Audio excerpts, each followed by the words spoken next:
Bueno, hoy reanudamos nuestro estudio del Evangelio de Mateo.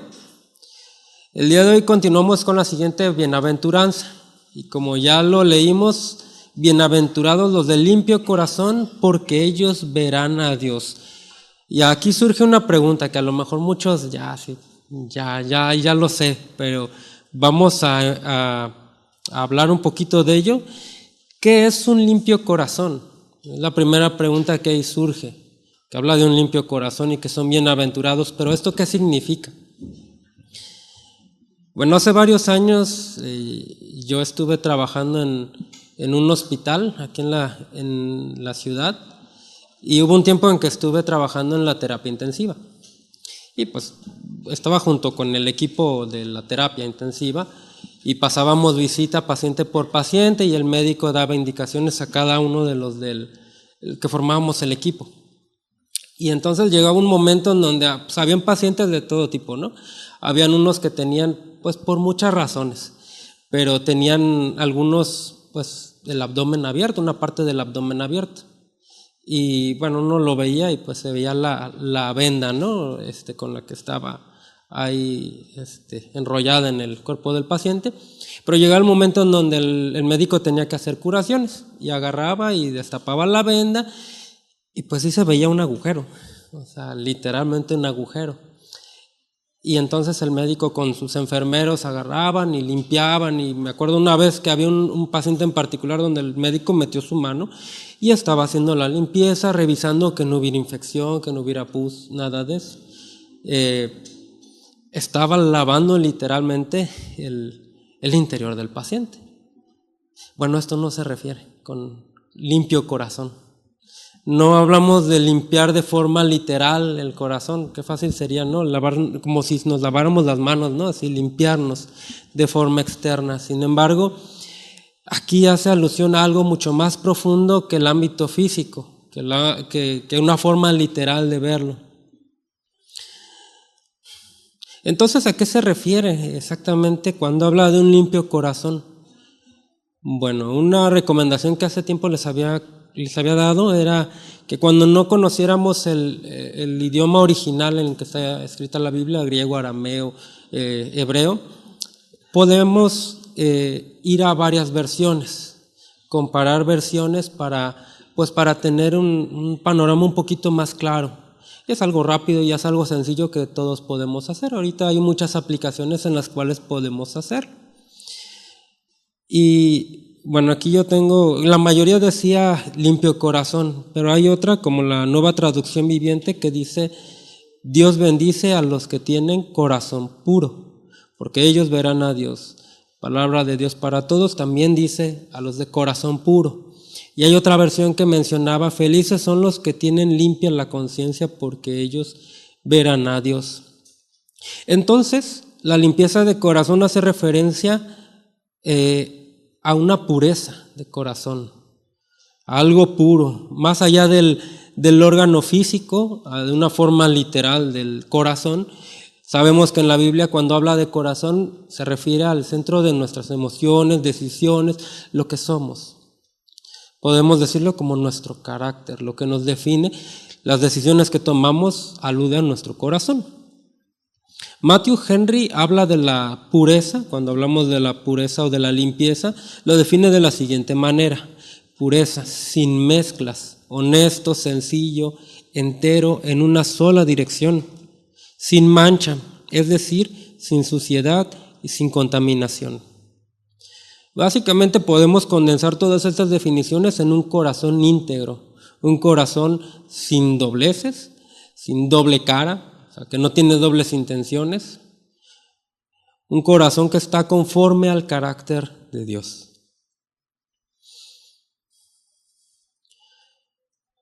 Ahora bien, algo importante aquí a resaltar es que no conocemos cuál es el corazón o las intenciones de nadie. O sea, realmente podemos vernos a cada uno de nosotros y no conocer cuál es el corazón o lo más íntimo del corazón de ninguno de los que estamos aquí. Podemos vernos así bien bañados, presentados y demás, pero no sabemos qué hay en el corazón de nadie. E incluso el salmista en Salmos 26:2 y Salmos 139, 23 y 24, decía lo siguiente respecto a sí mismo. Decía: escudriñame, oh Jehová, y pruébame, examina mis íntimos pensamientos y mi corazón. Examíname, oh Dios, y conoce mi corazón, pruébame y conoce mis pensamientos, y ve si hay en mí camino de perversidad, y guíame en el camino eterno. Ni siquiera de nosotros mismos a veces podemos tener la total certeza de lo que hay. Necesitamos que el Señor nos escudriñe. Salud. A veces podemos estar caminando y decir, bueno, o sea, todo está bien, ¿no? Y de repente Dios nos redarguye sobre algo que pensamos que estamos tomando buena decisión y no es así. En nuestro corazón puede haber algo oculto que incluso nosotros mismos no nos damos cuenta o no queremos darnos cuenta. Ahora bien, con respecto a los demás, pues con uno mismo, uno tiene que decirle al Señor: Señor, escudriña mi corazón, porque yo no sé si realmente es honesto esto que estoy haciendo o la intención con la que estoy tomando esta decisión. Ahora mucho más con el prójimo, menos.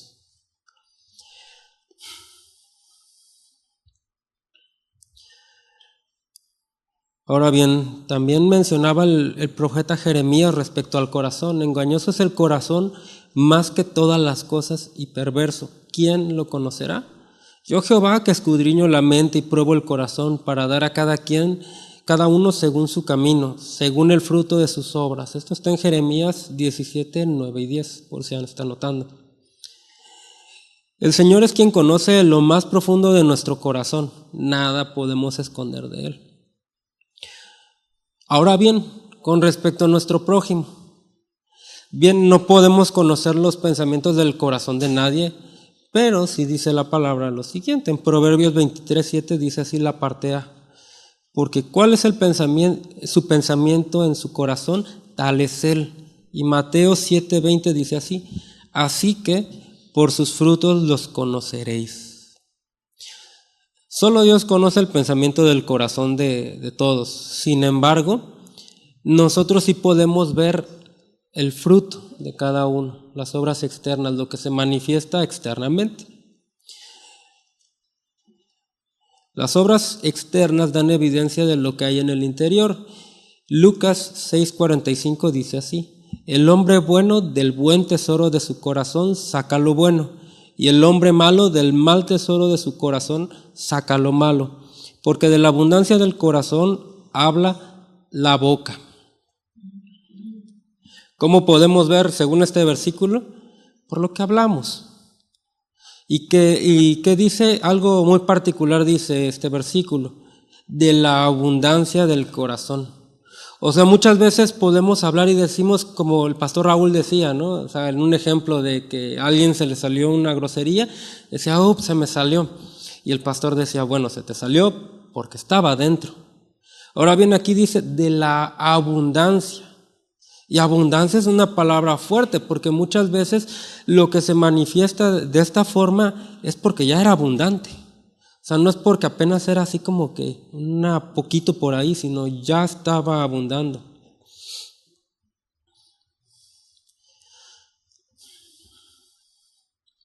Un pastor decía una vez: déjame platicar con una persona un rato para saber de qué está lleno, de qué está llena esa persona. Desbordamos lo que estamos llenos. Muchas personas están llenas de política, de deportes, de algún deporte que los apasiona, el fútbol, el béisbol, algunos sobre algún músico, cantante, algún hobby o alguna moda. Hay muchas cosas con las que podemos hablar con distintas personas y desbordan eso. O sea, hay gente que se súper apasiona con la política y es así como que no le hablen de política a esa persona porque hay cosas, y no es malo. Ya ahí salieron. O sea, no son cosas malas. O sea, no está mal. Y a veces es necesario, ¿no? O sea, discutir sobre política, sobre alguna situación, está bien. Eso no está mal. El problema es cuando cualquier cosa que puede ser moralmente neutral o buena incluso, el fútbol, por ahí mencionaban, pero toma el trono de nuestro corazón. Ese es el problema.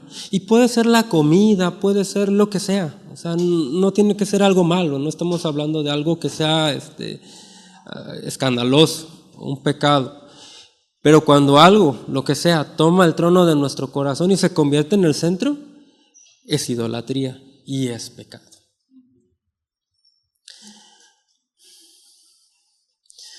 Y uno puede decir, o alguien puede decir, bueno, es que, bueno, o sea, yo hablo mucho de política, pero puedo abstenerme. Pero ¿qué pasa cuando se abstiene? Bueno, empieza a hablar de fútbol. No, me abstengo de eso. Empieza a hablar de otra cosa. Y cosas, digo, o sea, que no son malas en sí mismas, o sea, son buenas. Pero hay que descubrimos, a lo mejor la política o el fútbol no son su Dios, pero ellos mismos están sentados en el trono. ¿Por qué? Porque es algo que a ellos les satisface, algo que les gusta, que les apasiona. Y a lo mejor, les digo, no es en sí mismo el fútbol, pero son ellos mismos tratando de satisfacer por sobre el Señor mismo. La idolatría sí es un pecado. Y ahí cuando no nos damos cuenta, porque muchas veces son cosas buenas, o sea, incluso puede ser el ministerio, algo muy piadoso, o sea, el estar apasionados pero por el ministerio, no por el Señor. Y es idolatría y es pecado. Y no nos damos cuenta. ¿Por qué? Porque pues es algo bueno, o sea, estoy trabajando en la obra del Señor y estoy bien metido. Pero por lo mismo está el riesgo de que no nos damos cuenta, pero hay idolatría. Ahora bien, dijimos, las obras pueden manifestar lo que hay en nuestro corazón, lo que hacemos externamente en nuestras acciones. Acompáñenme a Santiago 2, 14 al 19. Ahí me hacen una indicación cuando ya estén ahí.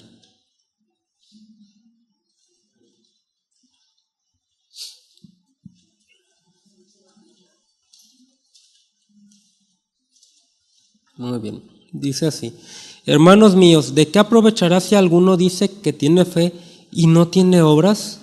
¿Podrá la fe salvarle? Y si un hermano o una hermana están desnudos y tienen necesidad de mantenimiento de cada día, y alguno de vosotros les dice, id en paz, calentaos y saciaos, pero no les dais las cosas que son necesarias para el cuerpo, ¿de qué aprovecha? Así también la fe, si no tiene obras, es muerta en sí misma. Pero alguno dirá, tú tienes fe, yo tengo obras. Muéstrame tu fe sin tus obras y yo te mostraré mi fe por mis obras. ¿Tú crees que Dios es uno? Bien haces. También los demonios creen y tiemblan. Más claro que el agua, ¿no? Ni el agua. La evidencia visible, palpable de lo que realmente creemos, pues son nuestras acciones, nuestras obras. Como a veces dicen, ¿no?, nuestros hermanos que dirigen en la alabanza, ¿no? Cuando preguntan, principalmente preguntan en domingo, pero que dicen, ¿quién está gozoso? ¿Quién está alegre? ¿No? Y amén. Y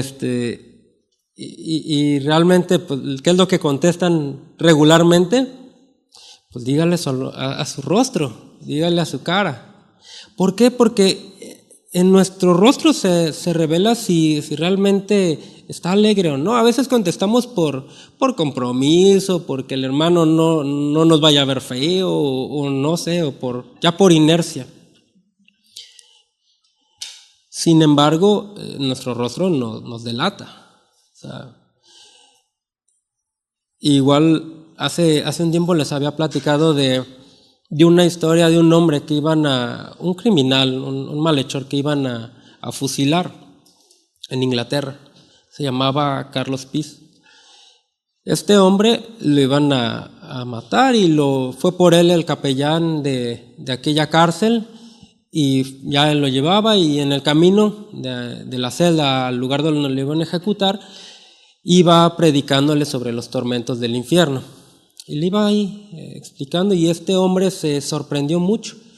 Iba muy sorprendido, muy sacado de onda, porque le dijo al capellán, lo que usted dice es verdad, porque le sorprendió la frialdad con lo que lo estaba diciendo. O sea, lo estaba prácticamente rezando, así, sin ninguna emoción.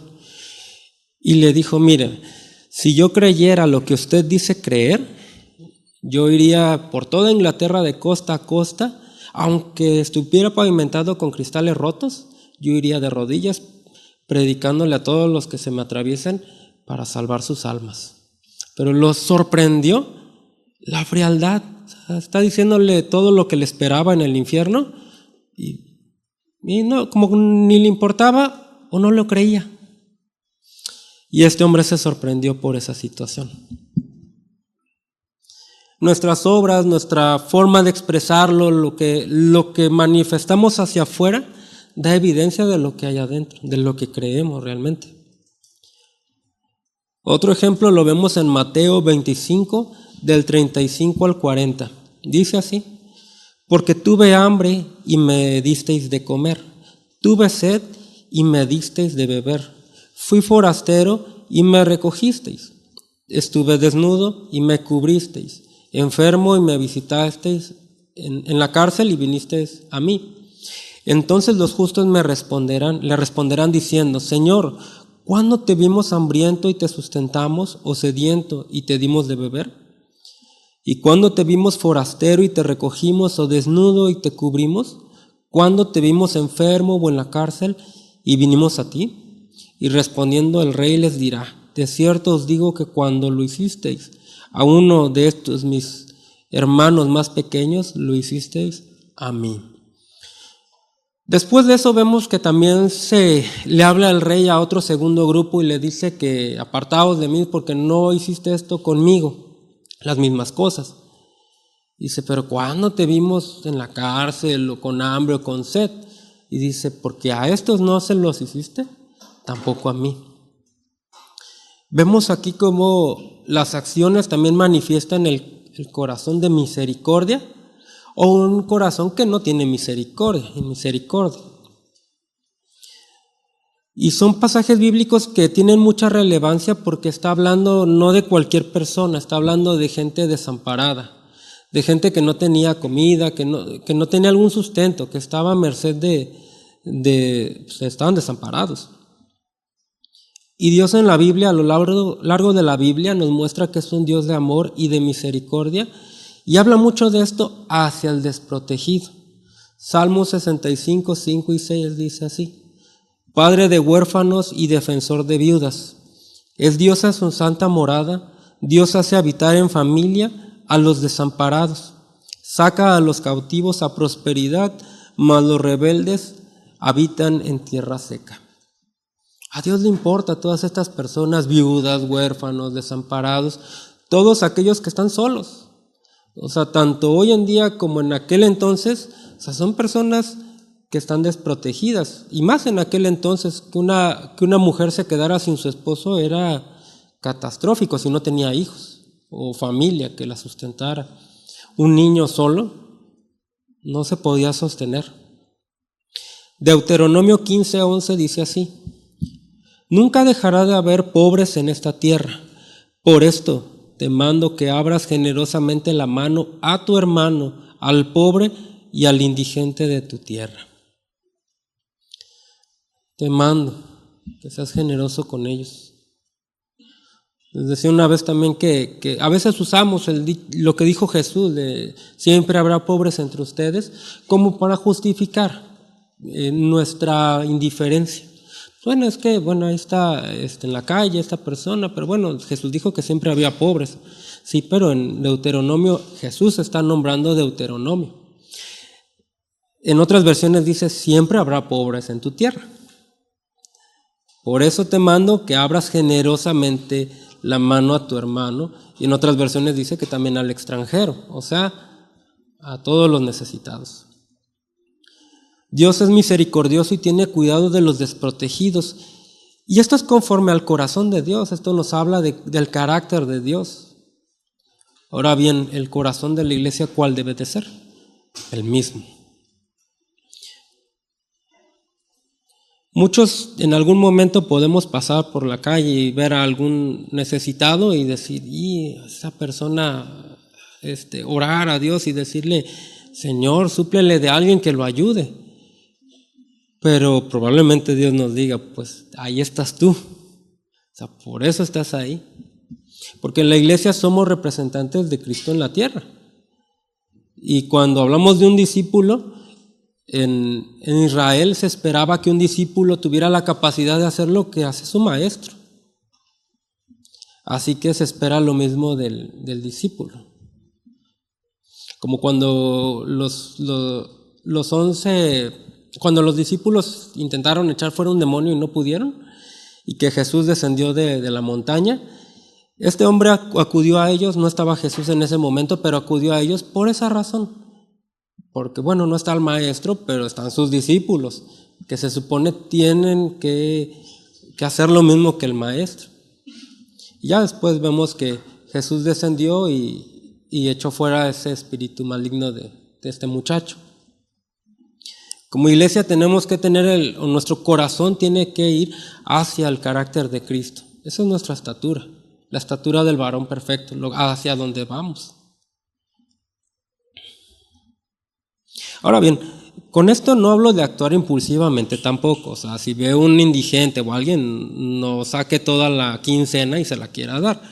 O sea, el domingo pasado el pastor mencionaba pues de no ser impulsivos, no ser imprudentes, no hacer esas cosas tampoco, sino ser guiados por el Espíritu Santo. Y de esta manera podemos ayudar al necesitado. Bueno, ya vimos que la fe en nuestro corazón tiene que manifestarse como una fe práctica, no solo teórica. Si no vivimos la práctica, nuestra fe teórica no sirve de nada. Ahora vamos a ver la contraparte, la otra parte de lo que acabo de mencionar, el activismo. Muchas obras sin un corazón limpio tampoco es un corazón íntegro y tampoco es dirigido por el Espíritu Santo. Muchas veces nos llenamos de actividades, de cosas que decimos, estoy bien metido con Dios, apasionado, pero en realidad estamos metidos en el activismo y no es lo que Dios busca tampoco. Las obras externas bien manifiestan lo que hay en el interior, sin embargo, también vemos que el salmista pedía que el Señor examinara su corazón para ver si estas obras realmente eran coherentes con un corazón limpio. Vamos a ver un grupo en particular que Jesús lo reprendió por esa situación. Se llaman los fariseos. Los fariseos eran expertos conocedores de la ley. Hacían muchas buenas obras a los ojos de la gente, aparentemente tenían buenas obras. Sin embargo, Jesús conocía su corazón. Y vamos a Mateo 23, 25 al 28.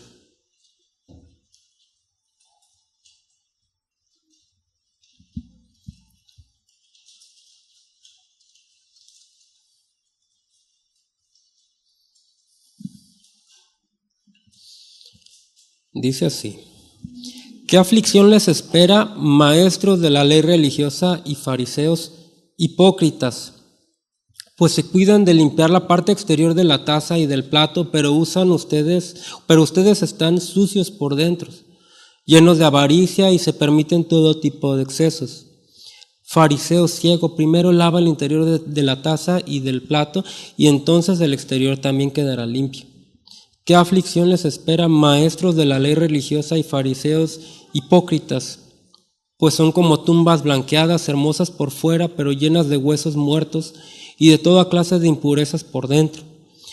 Por fuera parecen personas rectas, pero por dentro el corazón está lleno de hipocresía y desenfreno. Qué fuerte, ¿no? Que Jesús nos pueda llegar a decir esto. No sé si ha visto, ya sea en persona o en las noticias o en alguna nota, pero en Sinaloa y en otros estados en los cementerios, ¿no? Hay lugares que les hacen bien impresionantes a algún muerto en particular, con mucho dinero, ya sea bien habido o mal habido. Más es el mal habido. Pero que les hacen unas mansiones, o sea, unas cosas impresionantes, con aire acondicionado, bien impresionantes. Pero aunque sean zonas muy lujosas, aparentemente de forma externa, por dentro son iguales que cualquier otra tumba. Son tumbas nada más. Es un cementerio. Por dentro hay un muerto. Y si está reciente, hasta gusanos hay. O sea, no es un lugar bonito, no es una mansión en realidad. Guarda un muerto. Así es lo que le estaba diciendo Jesús a estos hombres. Por fuera hacían obras, muchas obras externas, parecían rectos, justos, buena gente. Sin embargo, muchas de estas cosas las hacían para ser vistos, para obtener gloria. A las viudas las despojaban de sus cosas. Imagínense el grado de perversidad. Pero por fuera se veían bien santos. Muchos de estos hombres solamente querían pertenecer a una élite de aquellos tiempos, una élite religiosa. Buscaban fama, poder, autoridad, riquezas, que la gente le hiciera algarabía cuando pasaban por ahí. Sin embargo, su corazón buscaba esto, aunque por fuera no lo decían.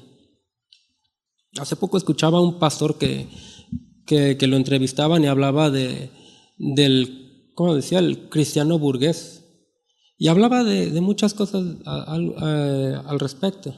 Decía que muchas veces nosotros vivimos así, aunque no somos ricos, o bueno, no sé algunos de ustedes, pero yo no. No somos ricos ni tenemos así como muchas veces estas personas. Sin embargo, podemos tener esta actitud también. O sea, ir por ahí y pues que realmente en el corazón no nos interese ni los que están afuera ni los que están adentro. Y puede pasar. Y es exactamente la misma actitud. Y es por ello que tenemos que ir al Señor y que el Espíritu Santo redarguya nuestro corazón. Y una vez nos muestre la situación de nuestro corazón, bueno, podemos arrepentirnos. Dice en Mateo 23, 3 al 7, dice así: así que hagan caso de todo lo que ellos les dicen, o sea, los fariseos, pero no sigan su ejemplo, porque ellos no hacen lo que ellos mismos dicen. Ellos cargan a la gente con reglas estrictas y difíciles de cumplir, los obligan a cumplirlas, pero ellos ni siquiera quieren mover un dedo para ayudarles a obedecer las reglas. Ellos hacen cosas buenas solo para figurar como más importantes que los demás. Llevan en la frente cajitas de cuero con porciones de la Escritura. Hacen esas cajitas cada vez más grandes y agrandan también los flecos de sus mantos. Les gustan los lugares más importantes en las fiestas y buscan los lugares de honor en las sinagogas. También les gusta que la gente los salude con respeto en las plazas y los llamen maestro. Esto era lo que buscaban los fariseos. Sin embargo, Jesús, ¿qué dijo al principio? Hagan lo que ellos les dicen. O sea, su doctrina, la enseñanza que les está dando, era buena. O sea, sí, hagan eso. Pero no sigan su ejemplo, porque ellos no lo hacen. Y muchas veces pasa eso también hoy en día. Hoy en día muchos hombres se autoproclaman defensores de la pureza doctrinal o de un estudio bíblico muy sano.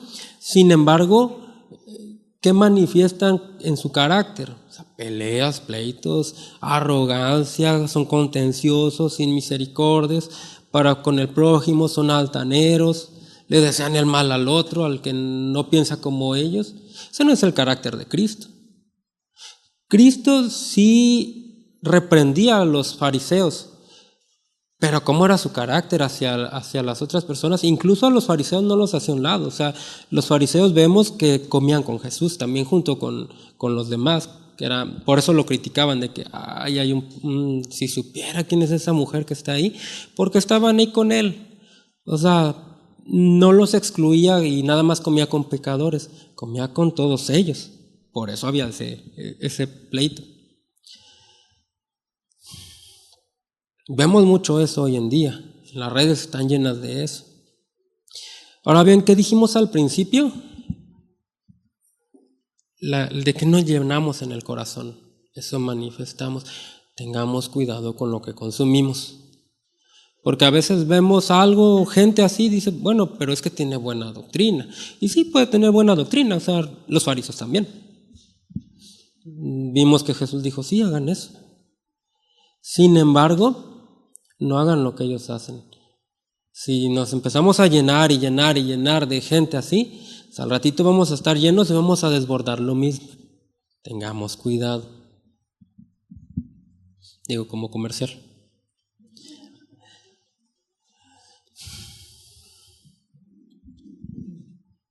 Ahora bien, referente a los fariseos, vemos cuál fue el proceder de los fariseos. Se veían justos para unos así de vista externa. Sin embargo, Jesús murió por amor al pecador y a ellos también. ¿Ellos qué hicieron? ¿Cuál fue su fruto de ellos? Eran asesinos. Ellos lo pidieron que lo crucificaran. Corazón asesino. Un corazón perverso. Porque aparte hicieron muchas cosas que estaban en contra de la ley. No les importaba la ley. Les importaba sus intereses. Hemos visto que debe de haber un balance coherente entre nuestras acciones y nuestro corazón. Si nuestro corazón está limpio, entonces manifestará las obras de Dios de forma externa, por medio de acciones prácticas que deben de haber. Pero nuestras acciones siempre tienen que estar sustentadas o fundamentadas por un corazón íntegro, un corazón conforme al corazón de Dios.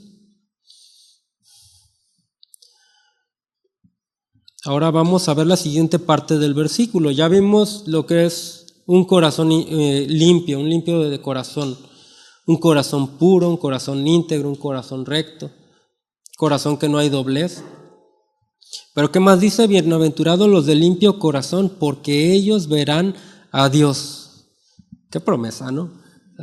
Si realmente lo meditamos más allá, porque nos lo podemos saber y memorizar, pero las implicaciones son bien fuertes. En Apocalipsis dice lo siguiente, Apocalipsis 22, 3 y 4. Dice así, en la ciudad no habrá nada ni nadie que desagrade a Dios. Allí estará el trono de Dios y del Cordero, y los servidores de Dios lo adorarán. Todos podrán ver a Dios cara a cara, y el nombre de Dios estará escrito en sus frentes. Ver a Dios cara a cara y habitar en su presencia. O sea, imagínense qué fuerte promesa. Es por lo que vivimos, o sea, para ver al Señor, porque muchas veces mucha gente piensa, ¿no? En salvarse del infierno, del fuego del infierno, del castigo, es parte de, pero no es la meta como cristianos. Es quedarse como los hombres que reprendía a Juan. O sea, no, sino el estar con Cristo. Imagínense adorarlo apartados completamente del pecado, de la carne pecaminosa. Glorioso. Nuestra meta es esa, llegar a la estatura del varón perfecto, que podamos verle y rendir nuestras coronas que recibamos delante de Él. O sea, no querer acumular coronas y llegar así con el salón de la fama, ¿no? No, o sea, sino decir, bueno, quiero más coronas, no para mí, para poder darle a Cristo, rendírselas a Él y no llegar nada más, con poquito, no, o sea, darle toda la gloria a Él. Ahora acompáñenme a Salmos 24, 3 y 6.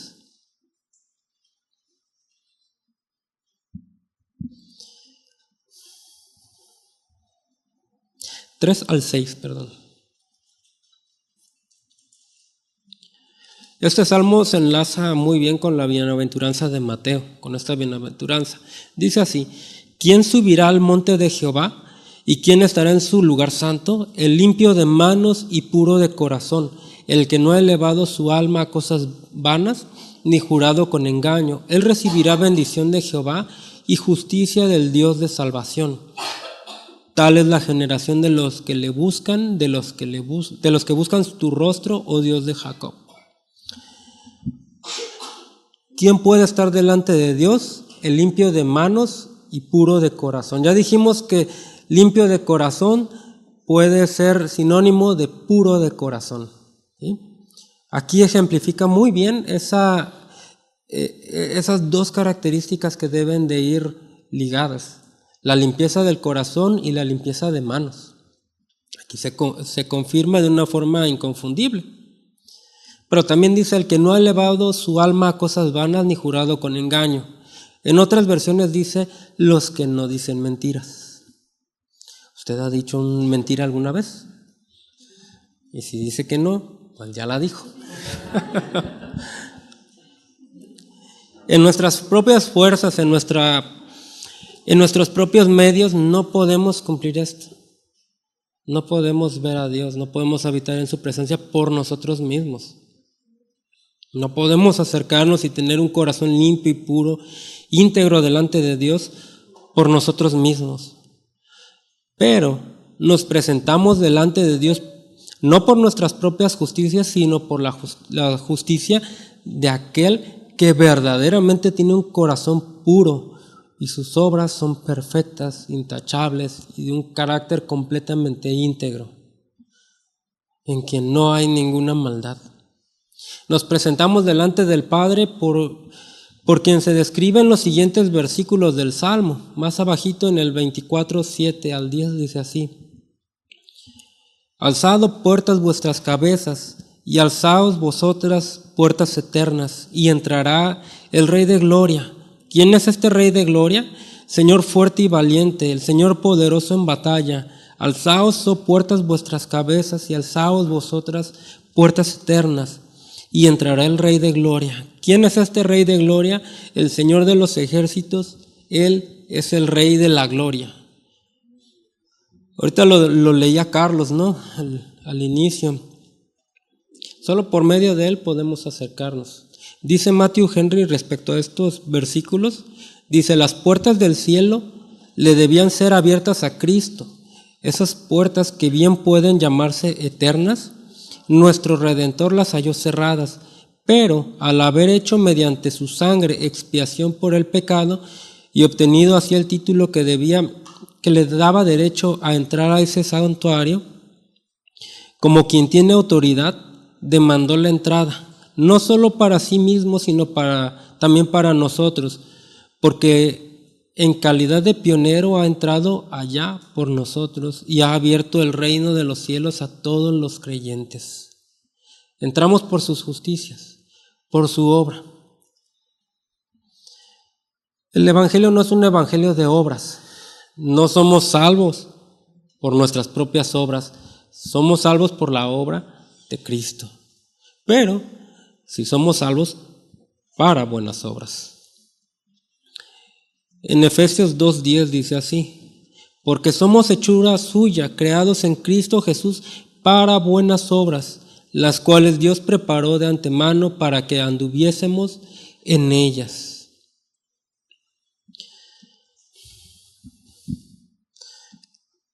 Dejemos que el Espíritu Santo escudriñe lo más profundo de nuestro corazón y de nuestras obras, y nos muestre si realmente estamos caminando guiados por Él, y Él es el motivo de lo que hacemos. Cuando la Biblia habla también de pureza, también suele compararlo como el oro y la plata, cuando son sometidos al fuego para ver su pureza y quitar impurezas también. Dice Primera de Pedro 1, 6 y 7: así que alégrense de verdad, les espera una alegría inmensa, aunque tienen que soportar muchas pruebas por un tiempo breve. Estas pruebas demostrarán que su fe es auténtica. Está siendo probada de la misma manera que el fuego prueba y purifica el oro. Aunque la fe de ustedes es mucho más preciosa que el mismo oro, entonces su fe, al permanecer firme en tantas pruebas, les traerá mucha alabanza y gloria y honra en el día de Jesucristo se ha revelado a todo el mundo.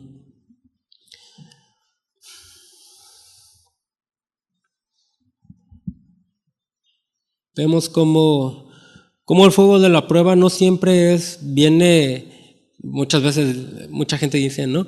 Estoy siendo probado, el diablo, ¿no? No, muchas veces no es el diablo. O sea, muchas veces la prueba es para purificarnos, para para que nuestra fe podamos crecer en fe. ¿Dónde vamos a crecer en fe si no es en medio de las pruebas? O sea, si todo es fácil, no vamos a crecer en ello. ¿Cómo podemos conocer al príncipe de paz si no es en medio de la tribulación o en medio de las dificultades? ¿Cómo podemos conocer al Señor nuestro sanador si no es en medio de la enfermedad?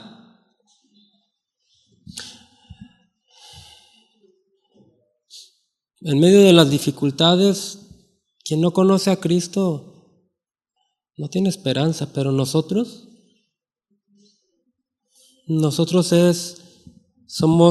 podemos crecer en madurez al rendir nuestra vida en medio del fuego a Cristo.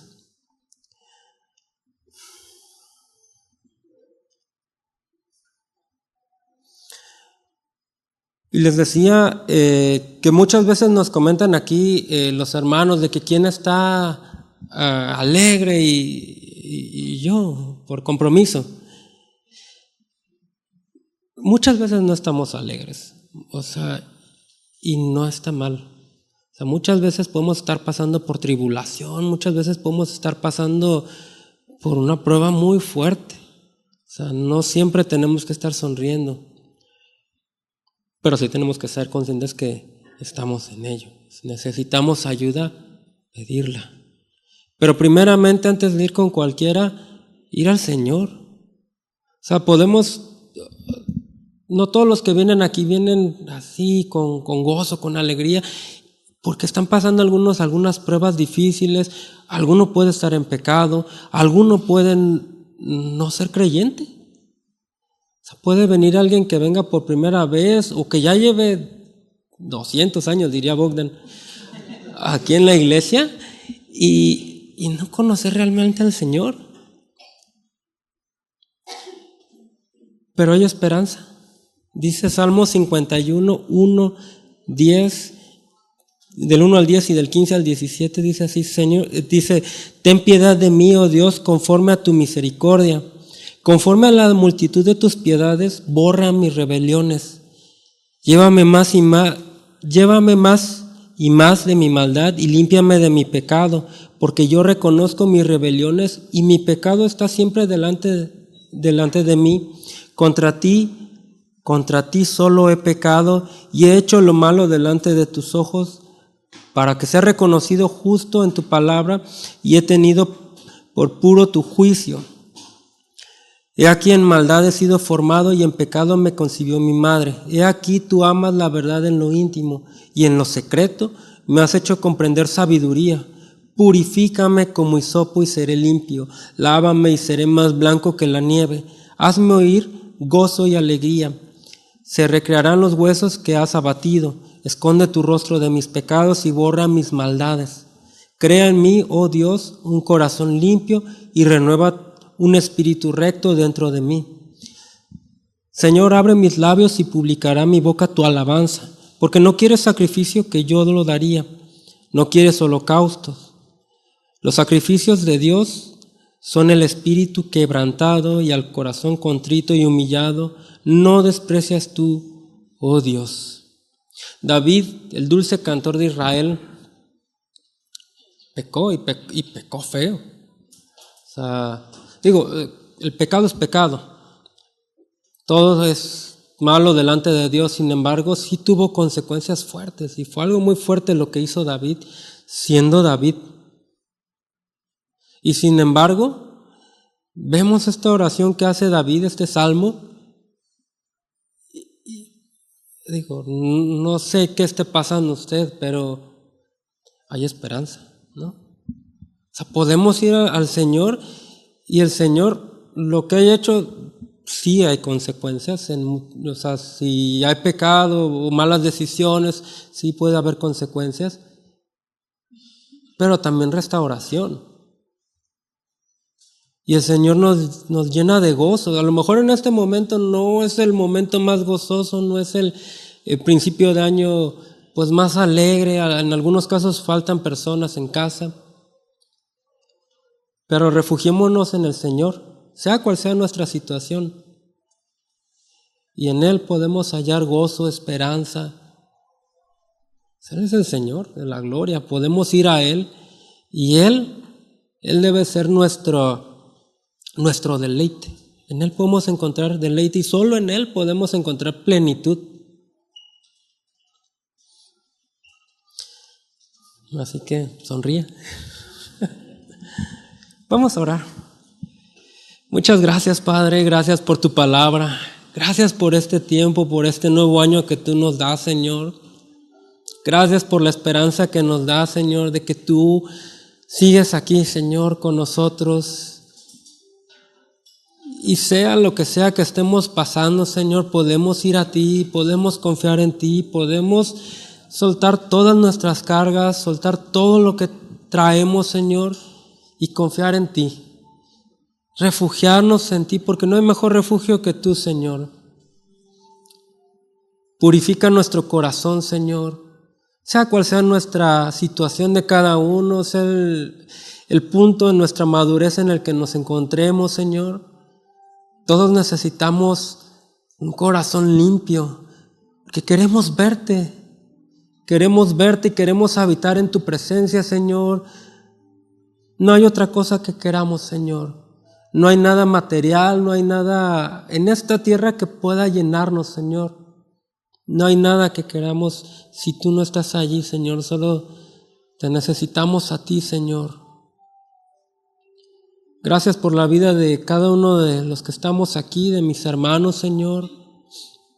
Que tu palabra sea viva en el corazón de cada uno de nosotros, Señor. Y vayamos a casa, Señor, y tú nos sigas hablando a cada uno de nosotros y demos respuesta a lo que tú nos hables, Señor. Muchas gracias, Señor. Gracias, Señor, en el nombre de Jesús. Amén.